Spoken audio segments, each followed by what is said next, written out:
Hey guys, this is Jeff from Evans Tuning. We're here with another Daily Tune episode. Today we have a 95 Toyota Supra. It has a precision upgraded turbo, larger injectors, upgraded fuel pumps, full exhaust, upgraded intercooler, the normal bolt-on stuff. Has a set of drop-in cams, stock bottom end, and AEM Series 2. So we're gonna get on the dyno and tune it up, see how it goes. I have the tuning checklist more for the customer's benefit, not for mine. Oh, absolutely. Because I just don't, I don't want people to come to get their cars tuned and then they're frustrated because there's a million things wrong, and then I get, it's not so much me getting pissed off, it's just then they're spending the money on a tune and they're not getting anything out of it, and I don't want to see, it just sucks. So I do it more for the benefit of people coming in. I liked it because I felt like it gave me a good guideline. Yeah, I try to. By the time I read some of it, I changed a lot actually. So sure. I mean, it was definitely beneficial for me. Yeah, that's good. So it's there for it. Absolutely. Yeah. I because I tune everything. I do import and domestic, so I try to give diversify what comes in the shop. And a lot of people know me for the import stuff, but they have no idea I do the domestic side. Yeah. Yeah. The only thing I haven't gotten into yet is doing Ferrari, Lamborghini, the high-end cars that, that I haven't gotten into that yet. But yeah, I'm gonna do, instead of trying to, instead of sitting here trying to reinvent the wheel, I'm just gonna import the data from the file I gave you, because it's already on the new firmware. Instead of having to firmware flash this thing, it's just easier to just import to everything and then go from there. So we got the car strapped on the dyno. I checked out the map that was in it, and it was actually the stock AEM map that they provide with the Super box when you buy it. This has much larger injectors installed. It has ID1000s, and it also has a different map sensor. It has a 3.5 bar. So that completely threw off the fuel where it was looking to source the fuel values.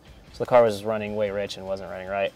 Now I'm going in and I'm rescaling all the load breakpoints and all the RPM breakpoints and importing data from another Supra map that I've already tuned, so that I have a good base to start from. So once I do all that, then we'll fire it up and start the tuning process. Hopefully it starts and runs. Womp womp. Yeah, it's not gonna sync. All right, I ran the battery down. To trigger the fuel pump on and we put it to a different output, there's all kinds of options. I don't know.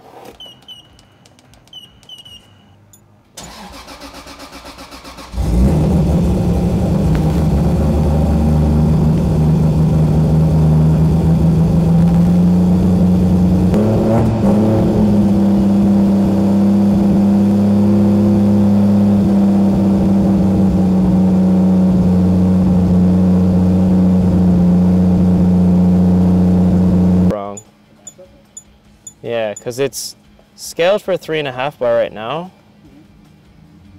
and it's reading 3 pounds on key on, which isn't right. Honestly, what I did, I originally had it running off a vacuum T, but I didn't think that was the most efficient. So what I did was there is an air spot on the back of the manifold. I drilled and tapped the block-off plate, because I figured that's going to be better direct reading for the sensor itself. Let me look at the raw sensor data here, because it's reading 3 pounds of boost, which isn't right.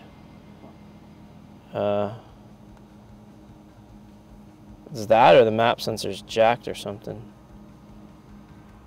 Is sensor new? It is brand new. If you pull, unfortunately, we're gonna have to take this tape off because I have to reference. We gotta reference the factory color, so that we just gotta reference the actual color to the factory wire, so that we can I just go in and compare, what the 5-volt power and signal is. Yeah, because that would also make it run all crazy. It's not even referencing vacuum. It's just sitting there. Okay. So we'll have to just double, triple check. That or the map sensor's bad, but I kind of doubt that if it was new. Right now I'm our map sensor isn't reading right in the AEM. It's reading, key on is reading 3 psi boost, which should be 0. And just looking at this, it looks like our signal and power are reversed here, just based on the wiring colors. So we're gonna have to go move some of the wiring around to the map sensor, and then the car should be good once we fix this. Then there should be a brown.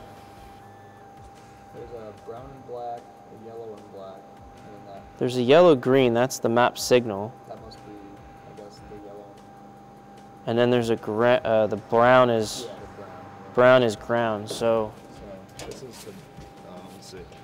There's the brown. Yep. And then here's the brown is ground, and this is, and that's what I think is the, I think like the 2 whites are reversed. Let me double check, because okay. looking at that, Yeah. Okay. and then yeah, looking at the sensor from the inside, Okay. that's ground, that's power, and then that's, so that would mean, yeah. So we gotta, so we'll just cut these two and flip flop them, Okay. and then we should be good. All right. I was just wiring shit the other day. Where did my stuff go? Walking around here like an idiot looking for my tools. I didn't lose them in someone's car. This story of my life.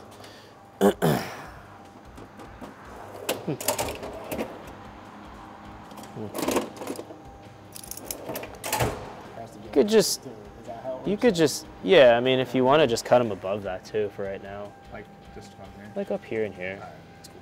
Yeah, just cut one at a time, yeah. I've had too many times where I cut across, you know what I mean? Like, trying to save time, and end up zapping the circuit on the computer or something stupid.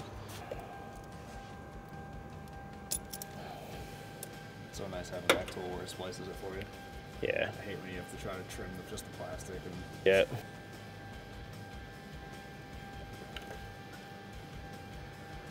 Yeah, just tape those, just so they don't touch. And then we'll just try it real quick, and I'm thinking that's probably it. It would make sense.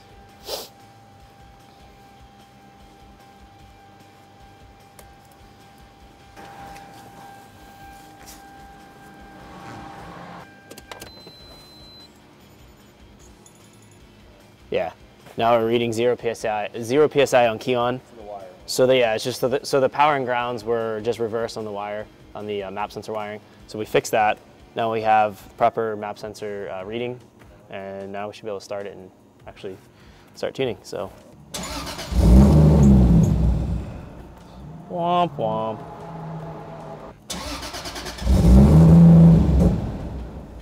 I need some more fuel.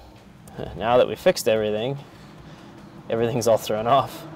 It needs way more fuel, so now we get some more fuel here, and now it should fire and run.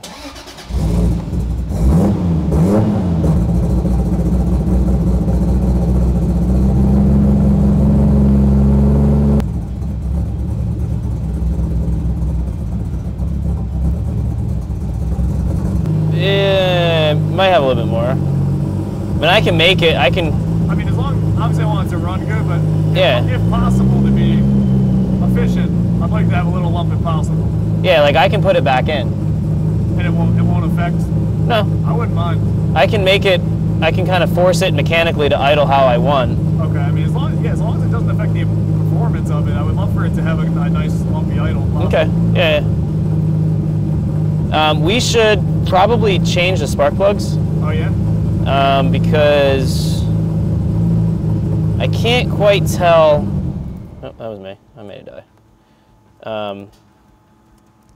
I can't quite tell with this. Actually, you know what? I'll probably just do some part throttle driving on it real quick and see if I can clean this, because these plugs are probably like, I'd almost imagine they're fouled by how bad it was running. Okay, yeah, I might have screwed them off. Yeah. I have my other ones with me. Okay. Don't mind the little bit of heat you're going to see under there. It's just because I high temp coated the manifold, Oh, yeah. so it's probably burning off. That's fine. Yeah, you know what? I'll just drive it on the dyno quick here, and just see if I can get the plugs to clean up at all, No problem. and kind of set the fuel maps I up. literally put them in yesterday, so. Okay, they may be okay then. All right, we'll see.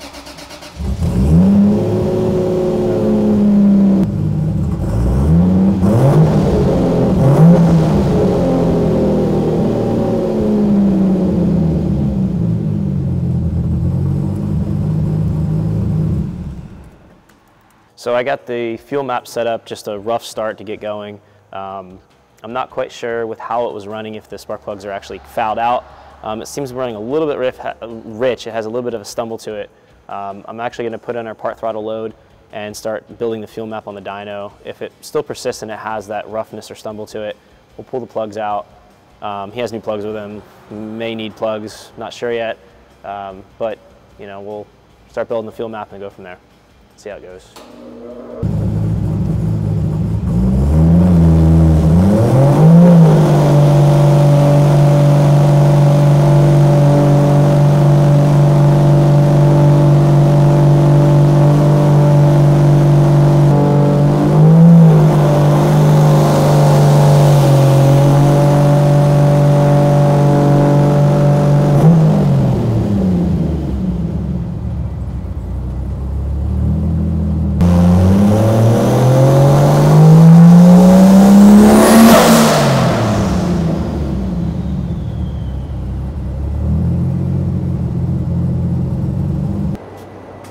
I think the wastegate lines are like switched around or something because it overboosts right there on the back of the unit, I think.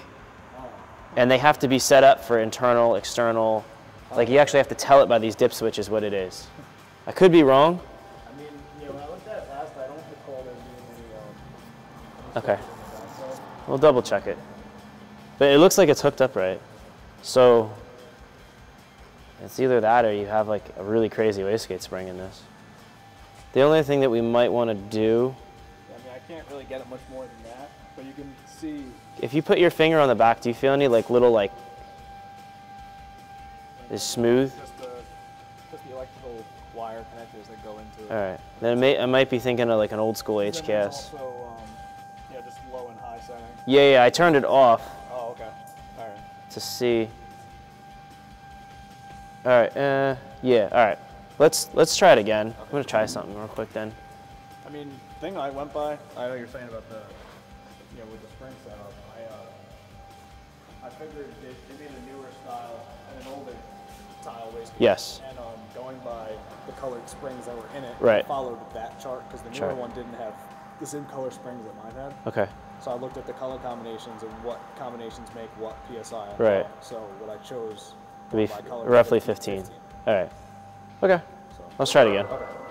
Yeah, I just wanted to confirm that was right with the vacuum routing because then otherwise I'm chasing a problem in it. Yeah, exactly. We got some overboosting right there. I went to do the initial dyno pull and I hit about 25 pounds of boost. I just lifted out of it real quick. I just wanted to confirm that the vacuum routing was done properly for his Greddy boost control that he has installed in the car, which it is, and the extra port fittings on the tile wastegate have the fittings still in it. Sometimes if the side port or the bottom port fittings fall out, it'll create overboosting. It's like not having a vacuum line connected. So I confirmed that that's all good. So now we're gonna look over everything in here and just double check that it's the controller set up right, because I had it all turned down, but I turned off the controller completely. We'll do another pull and see if it goes back to just wastegate spring, which should be right around 15 PSI.